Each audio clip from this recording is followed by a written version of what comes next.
De volta com o Papo Mãe para falar para você agora, correria nas compras de Natal. Que tal um pouco de praticidade nessa hora? Lá na Flix, meu amor, é tudo muito lindo, muito bom e muito prático. Você pode escolher o look do seu filho pelo WhatsApp e a Flix manda deixar na sua casa ou onde você quiser. Quer saber o melhor? Separe uma peça de roupa em bom estado do seu filho e ganhe descontos na compra de uma peça nova. Aí você vai ajudar a quem precisa e ainda ganha desconto. Muito legal, né? A Flix fica ali na Avenida Jockey Club, é muito fácil de encontrar. E a gente tem um recado muito bacana, tem um sorteio que está acontecendo. A Dudinha Show foi lá na Flix para contar pra gente sobre isso. Vai aí, Dudinha! Oi, tia Aline, eu tô aqui na loja Flix para dizer para você da promoção que tá acontecendo, que você pode concorrer a R$500 em roupa e R$500 em brinquedo. É só você entrar no Instagram, @modaflix e concorrer.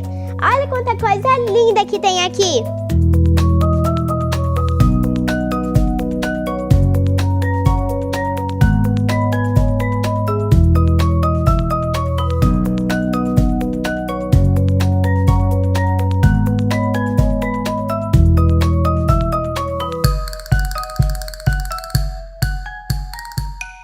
Coisa mais fofa, gente.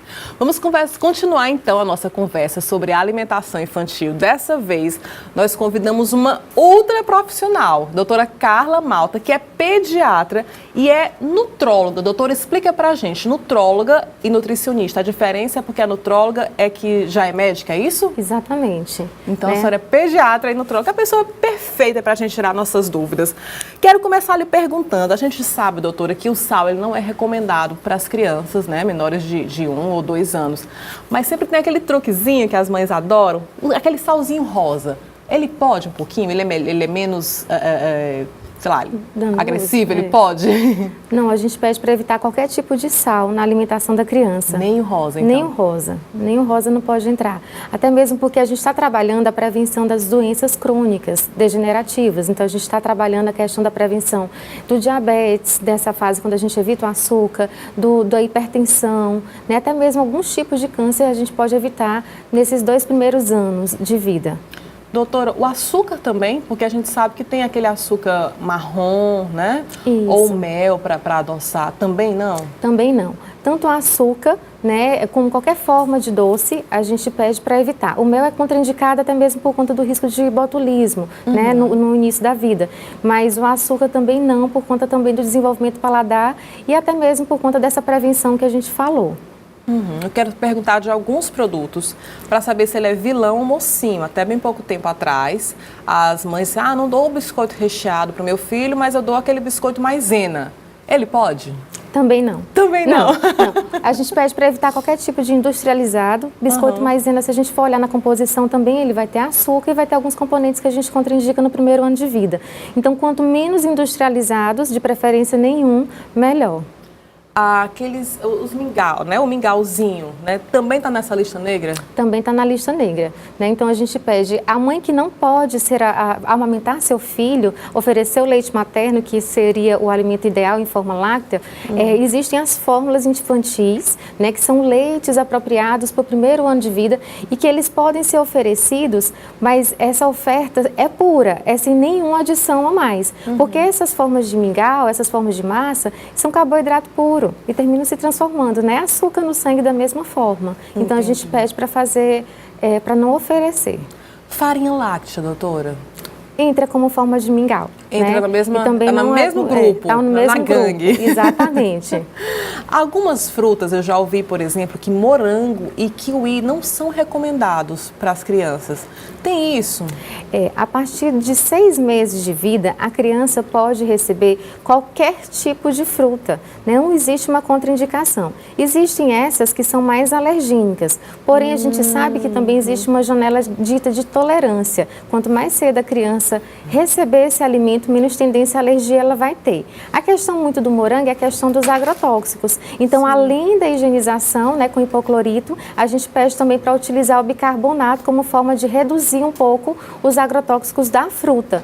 Mas a partir de 6 meses não tem contraindicação a fruta alguma, a não ser que a criança apresente alguma alergia ou intolerância, que isso até com a banana pode apresentar. Com as mais simples, Com as né? mais simples. Doutora, existem aquelas comidas que as pessoas, as nossas mães, as nossas avós costumam dizer, isso aqui é muito forte para a criança, né? Então, assim, imagina a criança de 2, 3 anos, o almoço do dia é, sei lá, uma panelada, né? A famosa rabada, sarapatel, aquelas comidas, costela, que são mais fortes, são mais pesadas. É proibido para a criança? Tudo depende da forma como ela foi feita, né? Então, assim, se ela tiver realmente muito gordurosa, né, com excesso de sal, a gente pede para evitar, até mesmo para a gente. Não só né? para criança. Não só para criança. Então, tudo a gente tem que pesar o modo como a comida foi feita. Azeite de dendê, pode? A gente pede no primeiro ano de vida, o que é recomendado pela Sociedade Brasileira de Pediatria, são pela composição e relação de ômega 3 e 6, são os óleos de canola, soja e azeite de oliva extra virgem. São os óleos recomendados para você fazer a comida da criança no primeiro ano de vida. Doutora, existem alguns alimentos que são recomendados que eles sejam dados no almoço, ao invés de no jantar? Eu sempre ouvi, mas feijão no jantar, ovo no jantar, não pode, é só pela manhã. Existe isso? Não, não existe não. A composição da comida, digamos assim, da criança, ela pode ser a mesma na parte do almoço e do jantar, né? Isso, a questão até mesmo, as mães perguntam muito com relação à questão qual o melhor horário para oferecer a comida para a criança. Depende muito da rotina da família, né? Tem criança que dorme cedo, a mãe oferece o jantar em torno de 5h30 da tarde, criança que dorme um pouquinho mais tarde, que vai jantar às 7 horas, mas não tem contraindicação a alimentos com relação à questão de horário, almoço e jantar. Doutora, vamos agora para um papo polêmico.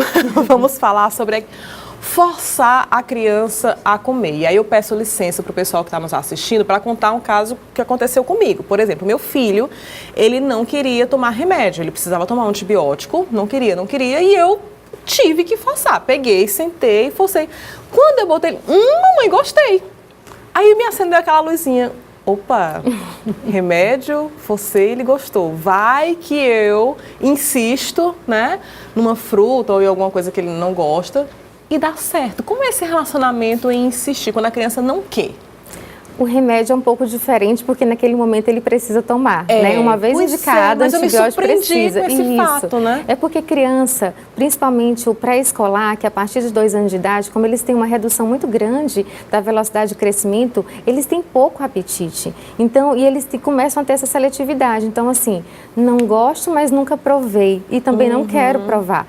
Então, o forçar a gente não indica, a gente contraindica, porque esse forçar, da mesma forma que a criança pode gostar, ela também pode é um risco e também que pode desenvolver transtorno alimentar depois. Mas, doutora, vamos lá. Então, assim, chegou a hora do almoço, a mãe fez aquele prato lindo, com tanto amor, tanto carinho, prato todo colorido, tudo orgânico e tal, e etc. E o filho não quer. Então, assim, nós mães conhecemos vários truquezinhos, né? Até as mamães falaram no bloco anterior. A gente pode dizer, não come, não vai para a Vila dos Sonhos, não come, não vai ganhar isso. Tem a chantagem, tem a televisão, tem o celular, né? Que a gente sabe de todas, mas tem hora que a mãe quer que o filho coma. Gente, pelo amor de Deus, são 2 horas da tarde, essa criança ela não comeu nada, não se alimentou direito. Então a gente acaba botando televisão, botando celular. É o famoso assim, me entrego, eu quero é que coma. Como agir nesse caso que a criança simplesmente não quer? A gente deve, eu ouvi uma vez, a mamãe disse que o meu pediatra disse, não quer, pois agora só a próxima refeição. Isso é certo?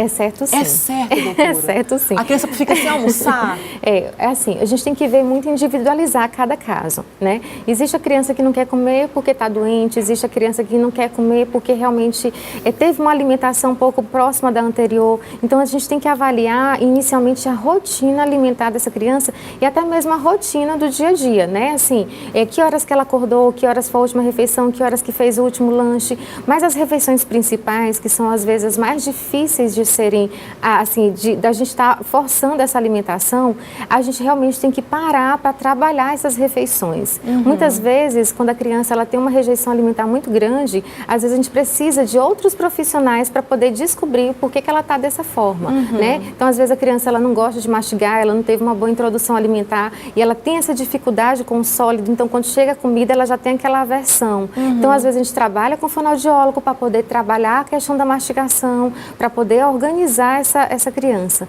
Mas a gente realmente, assim, se ela não quis almoçar e ela está com fome, que bom, o apetite existe, né? Então, assim, vamos tentar novamente oferecer o almoço quando a fome surgir, até que chegue a próxima refeição, que seria do lanche. Isso, não pula, sem Não, problema. a gente procura não pular, porque quando a criança assim, às vezes as mães se desesperam e dizem assim, vou desistir, não vou fazer mais. Então, na hora do almoço, vou dar o que ele quer. Aí que mora o perigo, porque criança é muito esperta, né? E principalmente o pré-escolar, que se você der uma guloseima, ele já tá cheio, né? Então ele tá cheio, ele já preencheu a caloria que ele precisava naquele horário. Então ele não vai sentir a fome para almoçar. Então a gente tem que realmente individualizar para poder fazer a orientação. Nossa. Mas não é fácil. Não é fácil, doutora. Aquela criança que não come fruta nem verdura. Eu já ouvi alguns medicamentos, né, com vitaminas para suprir isso. Como é que funciona? Como é que a mãe administra isso, doutora? Isso, a gente faz a anamnese alimentar, que é esse recordatório, avalia como é que está a alimentação da criança.